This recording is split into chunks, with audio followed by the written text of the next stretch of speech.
What up, chicken heads? It's me, Keisha, and I'm here with this week's All Tea All Shade, Real Housewives of Beverly Hills, Season 14, Episode 2 review. So, we pick up where we left off last week with Kyle and Dorit sitting down and having their talk.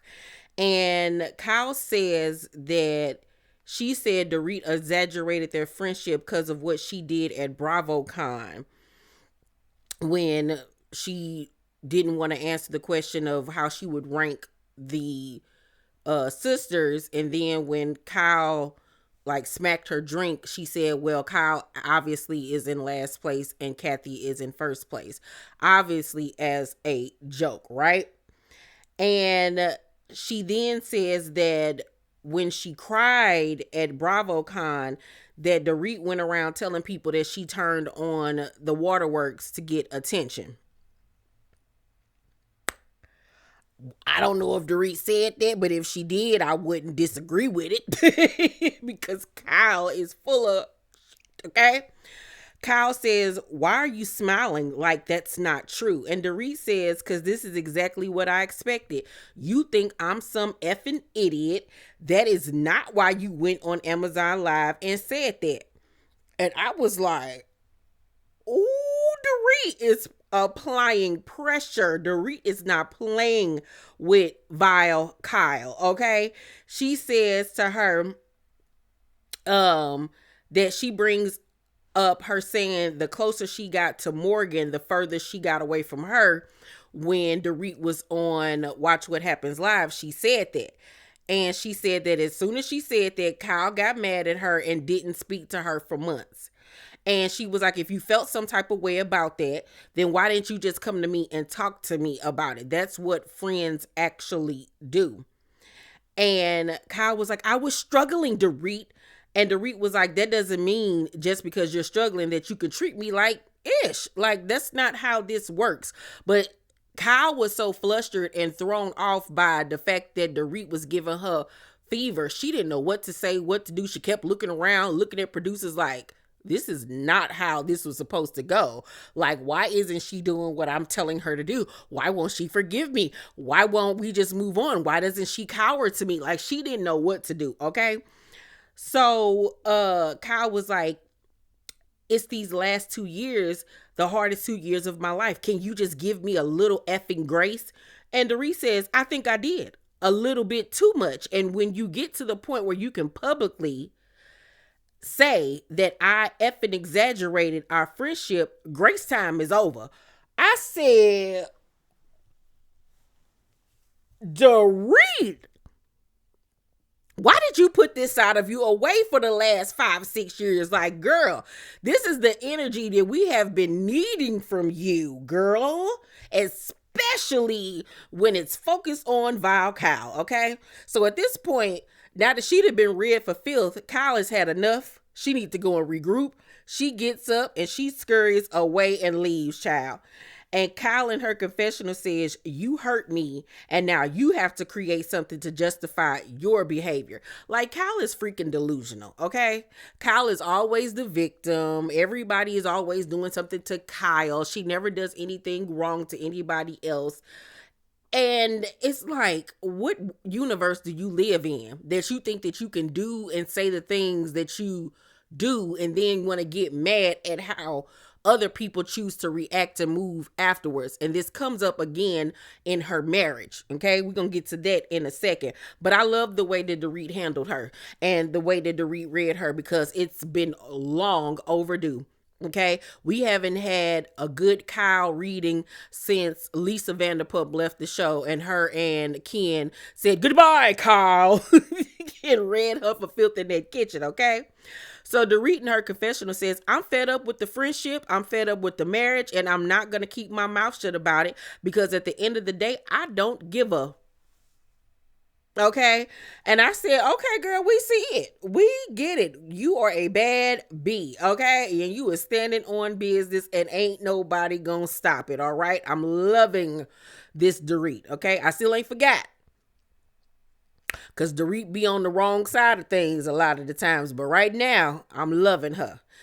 So we learn about Bose and her life and how she was a CMO of all of these different companies and how, her husband passed away from cancer and she's raising their daughter who is 15. She's gorgeous, and how she feels like her daughter and her husband were both robbed of having a relationship with each other, and how she's retired and started her own businesses and speaking engagements. She's done TED Talks, which I'm going to watch her very, very soon. And she's just an overall bad bee. She is just a boss, and I'm loving Bose as of right now. I'm loving her. I hope that she is on the right side of things this season. Lord, don't let her be a letdown. Please don't let her be a letdown. Because the wigs is testing my patience and my nerves, child.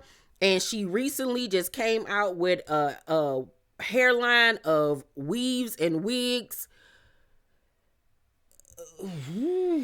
I mean, she got an audience. She's Ghanaian, so the African ladies, they like for their wigs to be looking like that. They like them Puff the Magic Dragon looking wigs, but girl, you and Garcelle on here with trash wigs. Garcelle just put on a shake and going about her business. Then you walking over here with these big monstrosity of wigs on your head. I know her head be hot underneath it because her wigs be looking like they made out of wool. Girl, no. But loving her thus far. Sutton and Kyle meet up for lunch, and Sutton tells her that she just had Botox there at the hotel that they're eating at about a month prior doing a Oscar event.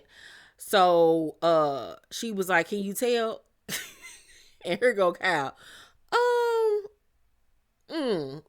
Basically saying, yeah, the shit didn't work and I still see the wrinkles and your face is dropping. See, and this is why I wouldn't care less about Kyle's feelings about her marriage, because Kyle, once again, Sutton does not see it for you, and she stay coming at you. She stay coming at you. Like, why do you persist on trying to make fetch happen and be this old crow's friend? Okay? So they're talking about, what's going on in Kyle's life. And Kyle says that she and Mo get along really well. They just went on a vacation with the family together. And Sutton said, for now. And I'm like, exactly. And Kyle was like, no, we're going to get along. Everything is fine. It doesn't have to be a messy situation.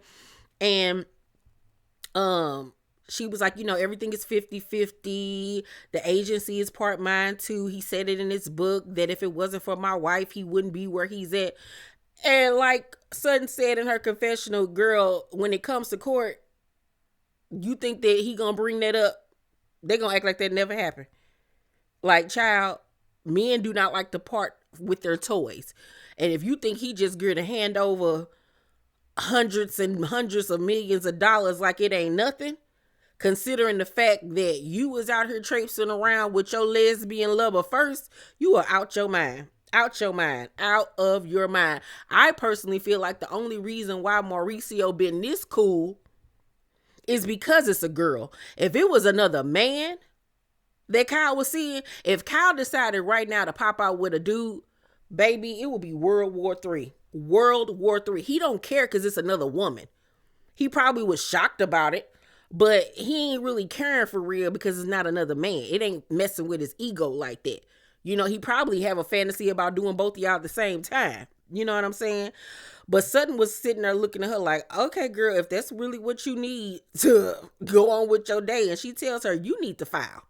You need to file, girl. Everybody in your life is telling you need to file, but she over here in La La Land thinking that shit is sweet. But okay, girl.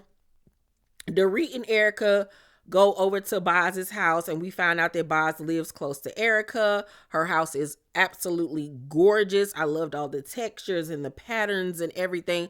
She had a beautiful home. So they go outside and they sit by the pool, and she asks Dorit, like, what's going on between you and Kyle? Because I saw Kyle got up and left, and Dorit says that, she keeps getting different answers as to why Kyle is upset with her. It's always something different, right?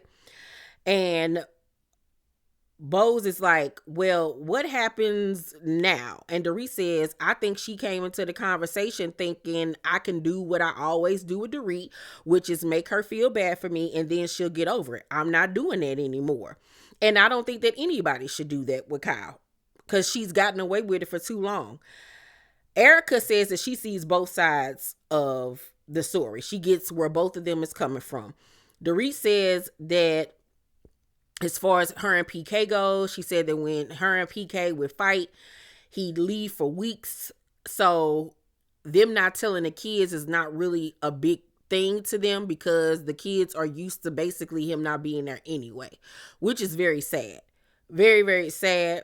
So Bose was like, is there a chance for reconciliation? And she was like, there's a possibility. You could tell like she was somewhat hopeful, which later on we see she need to be looking for a lawyer too because Mauricio and PK are not playing with these hoes, okay? Sutton thinks that despite what she and Kyle have been going through, that she needs her as a friend. Sutton, you just as delusional as the rest of them because once again, I don't understand why you think Kyle needs your friendship so bad. She doesn't even like you for real. She tolerates you. I don't understand what this friendship is in her mind. Like, okay. So she and Kathy decide that they're gonna surprise Kyle with pizza and pajamas. They're gonna have Erika come with them. And so they all meet up at Sutton's house and she tells Kathy and Erika that, Kyle is a little down right now because she saw that in Mauricio's office, he replaced a photo of them with a photo of him and his Dancing with the Stars partner. And they were like, I know you lying. And she was like, yep. Now, at first I was on some, that's effed up. Like, that's a bold move for you to put a picture of you and another woman that you have been seen out in public with holding her hands and being very intimate with in the house that you share with your wife. Like, oh, you done put your dick on the table and your balls. Okay? Scrotum, a-hole, everything. Dick hairs. Like, what? Like, that's bold as hell. I wish a nigga would play with me like that. Okay? But then when I got to thinking about it, I was like, I don't even honestly care that he did that anymore because let's not forget that Kyle is the same woman that got her lesbian lover initials tattooed on her and went public with it and showed it on the reality show that she's on and has been openly flaunting her relationship with this woman for over the last past year and almost 2 years now. So I was like, you know what? Mauricio, do you, homeboy. Do you. Bring her over to the house. Have a sleepover. I don't care. Because Kyle can't feel bad when she been flaunting this chick around for, like I said, the last past year and a half. Like, stop. You didn't have photographs of this woman sitting on your lap, you sitting on her lap, y'all doing music videos together, getting tattoos and all types of stuff. Like, girl, get out of here. Stop. And this once again goes back to what I was saying, whereas Kyle wants to do what Kyle wants to do, and then when somebody responds the way she doesn't expect or feel like they should, it's a problem. Like, you can't get mad at Dorit because she's no longer playing your game. And then the same with Mauricio. You can't get mad at Mauricio for bringing the photograph of him and his new woman into the household when you didn't have your new woman all on the show you own, flaunting her in the streets, getting tattoos together. Like, girl, no, you can't do that. But she's trying to play this role of her being this lonely housewife, and the house is so quiet now that he's gone, and she's in the bed and she calls Sophia to see if she's coming home for dinner, and Sophia's like, no. And then we see her and Portia in the kitchen cooking dinner, but she's really trying to drive home like, it's so quiet and it's so lonely, and I wonder, is this how life is going to be moving forward? Girl, you got a whole girlfriend. Let's not do that. You ain't been lonely. You ain't been lonely while you was out here running the street with Morgan. Okay? Y'all literally were just on vacation with each other back in October. They went on like a safari or something in Africa. Like, girl, let's not do this. Let's not do this. Let's not. So the girls come over. They surprise her. Kathy disguises her voice and acts like an Amazon delivery person. Kyle falls for it. They do the pizzas and the pajamas, and they look like they had a really good time laughing and joking in the kitchen. Then they sit down, and Kathy says that, Kyle looks great and that she looks so good that she could even be mistaken as Mauricio's daughter. And I was like, Kathy, you must have drank before you got over there. Because, like, if that wasn't a reach, girl, like, no, stop. I know you're trying to, make your little sister feel good. But, like, girl, if you don't stop lying to this lady. And so Kyle was like, don't be mean. Don't be mean. She was like, what? No, I'm not trying to be mean. But, let's not forget that. So everybody kind of looking like, what's she talking about? And Kyle was like, she's talking about his gym photographs. I don't like, he posts this. Basically, he out here putting that thing on the table and showing the girls what he working with. And I mean, he got a good body. Not gonna lie. We all know that Mauricio is a handsome, sexy man. And it's going to be very easy for, him to move on and find somebody else. It's easier for men. It's way easier for men to divorce and find somebody else. 9 times out of 10, it's going to be somebody younger. You know what I'm saying? And that is a gut punch. But this is what happens, And I was like, yeah, you don't like him posting his little thirst traps, but let's not forget, you've been in the gym too with your girlfriend. So Kyle, stop. Kathy basically in her confessional tells us that she don't fuck with Mo after everything that happened when he left Hilton and Hyatt or whatever the company is her husband worked for. She don't see it for him. She don't see it for him. And she was like, she don't bring up his name. Like, it is what it is. They tell Kyle to be prepared for a divorce and to get her ducks in a row. But once again, she think that it's about to be some Disneyland, Mickey Mouse and Minnie Mouse type stuff going on. She does not think that it's going to get nasty. I was like, girl, if you already over here in your feelings about him bringing a photograph of a chick in the house, you already seen him out in public holding hands with another chick. Then we had the photographs of him in Aspen with the singer Anita, and they was out there wilding all in the snow together, on top of bar tables together, spraying each other with alcohol. Mauricio was out here having his best life, and she felt some type of way about all of it. Okay, so I don't know what she thinking is going to happen when they finally file for divorce, because Mauricio is not just good to just willingly give you all of this money. He gonna make sure you straight, but he ain't just about to be like, well, here, Kyle, you're gonna get half of everything that I worked my butt off for. Yeah, do you deserve it because you've been there with him this whole time? Yeah, y'all don't have a prenup, but at the end of the day, he gonna be on some, yeah, you supported me, but at the end of the day, I was the one out here in the field. You wasn't on the basketball court with me. Watch, okay? She gonna get a wide awakening, okay? So then at the end of the episode, Dorit and PK meet up for dinner. And it's been a few days after the separation announcement. They have not spoken, she said. And he was like, you like my new jacket? And she was like, oh, so you been out here buying new clothes and stuff? He was like, yeah.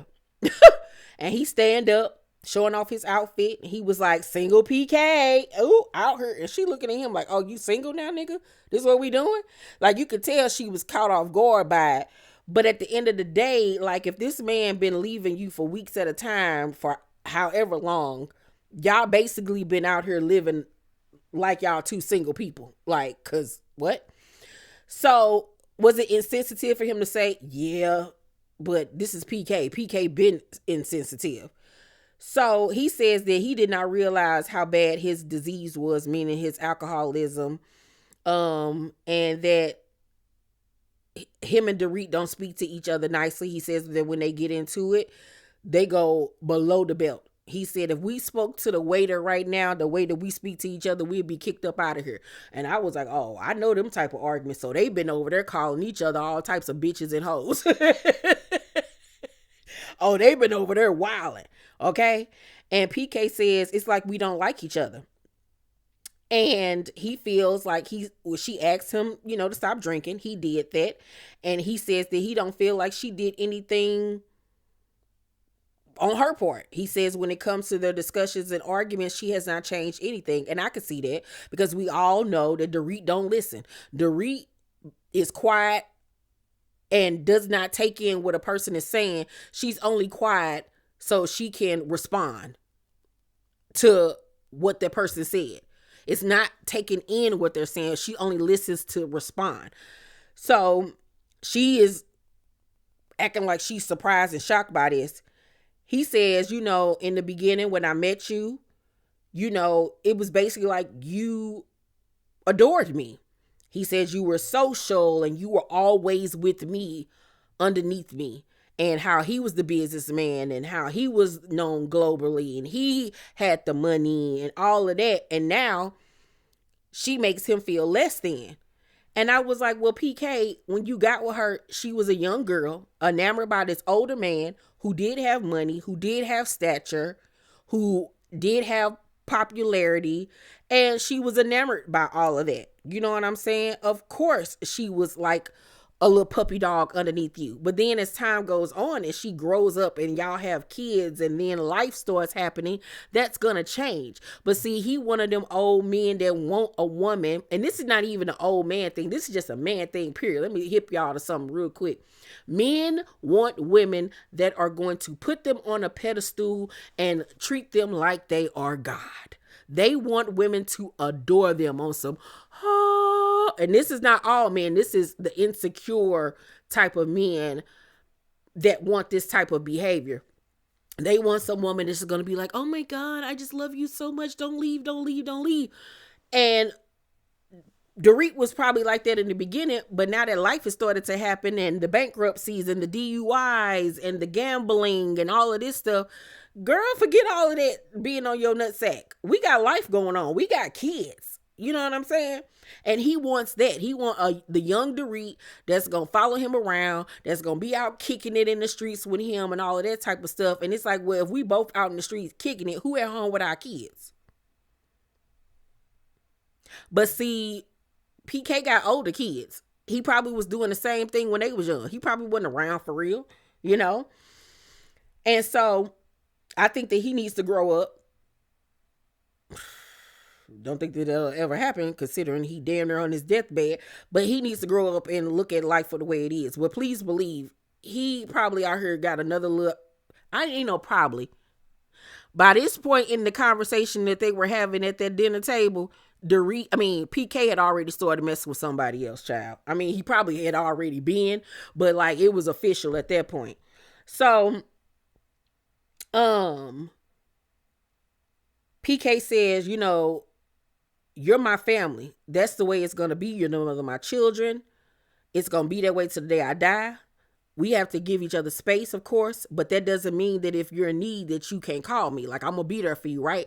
And as soon as he said that, I'm looking at Dorit like, girl, he is telling you that it is a wrap. And so Dorit was like, where we're talking 5 times a day. And he said, I know, but we're not going to. We're not going to talk 5 times a day anymore. And she says, PK, what are you saying? I don't understand. I want us to remain committed. And he was like, yeah, I heard you. But that ain't what's about to happen. Like, we're separated. I'm about to be outside. So don't be shocked when you see me with somebody else. It's a wrap, love. And I think that's when she realized, oh, this nigga is done. He don't want to be with me no more. And it's like, yeah, you need to lawyer up too. Saddle up, love, because it's a wrap for you too. Mauricio and PK are outside and they are done with you heifers, all right? Y'all are old news. Y'all are stale bread, you and Kyle, okay? But I think Dorit gonna be all right. I could see Dorit popping out with somebody else. Dorit gonna be able to find her another old rich man. She'll be all right. She gonna be all right. She gonna be able to finesse it. But she gotta finesse it fast, okay?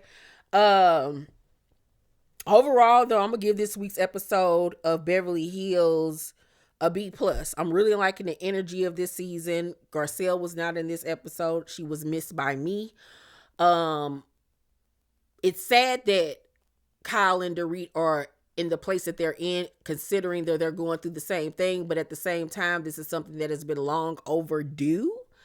You know what I'm saying? But yeah, they both need to lawyer up and lawyer up real fast. Okay. Both of y'all need to be trying to get the lawyer that the man that owned Amazon wife used, because she left that marriage with 36 billion. Okay. So yeah, y'all need to be trying to find whoever her lawyer was. All right. But y'all let me know what y'all thought about this week's episode of Beverly Hills. Let's talk about it down below in the comment section. Please make sure to thumbs up this video, subscribe to my channel, and turn on your post notifications so you know my videos drop. I love you guys, and I'll see you on the next one. Bye.